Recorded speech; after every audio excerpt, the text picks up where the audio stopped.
नमस्कार, सत्यदर्शन न्यूज मध्ये आपले स्वागत आहे. मी पायल शहा. एक नजर टाकूया आजच्या ठळक घडामोडीवर. सोलापूर विद्यापीठात भौतिकशास्त्र विषयावरील राष्ट्रीय परिषदेचे थाटाट उद्घाटन. जिज्ञासू वृत्ती, कल्पनाशक्ती आणि दूरदृष्टी यांच्या बळावरच दर्जेदार संशोधन घडू शकते.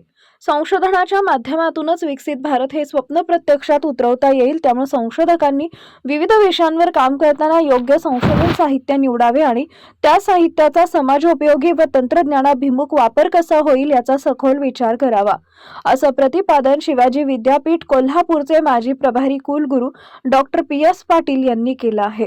पुण्यश्लोक अहिल्यादेवी होळकर सोलापूर विद्यापीठातील भौतिकशास्त्र संकुल आणि biotechnology industry research assistance council यांच्या संयुक्त विद्यमाने फंक्शनल मटेरियल्स अँड ॲप्लिकेशन्स या विषयावरील 2 दिवसीय राष्ट्रीय परिषदेचे उद्घाटन डॉक्टर PS पाटील यांच्या हस्ते झाले.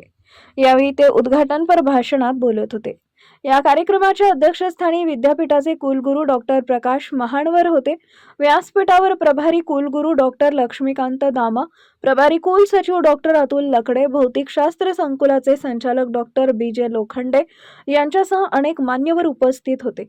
प्रास्ताविक डॉक्टर विकास पाटील यांनी केले. या राष्ट्रीय परिषदेत देशभरातून 300हून अधिक अभ्यासक, संशोधक, प्राध्यापक आणि विद्यार्थी सहभागी झाले. परिषदेत doctor SH Pawar, doctor Prakash Wadgaonkar, doctor Rajiv Joshi, doctor AN Jadhav, doctor SB Sartale, प्राध्यापक देवानंद चिलवंत, डॉक्टर अनिल घनवट यांच्यासह अनेक नामवंत तज्ज्ञ उपस्थित होते. कार्यक्रमाचं सूत्रसंचालन उर्वी पटेल तर आभार डॉक्टर उजमा बांगी यांनी मानले.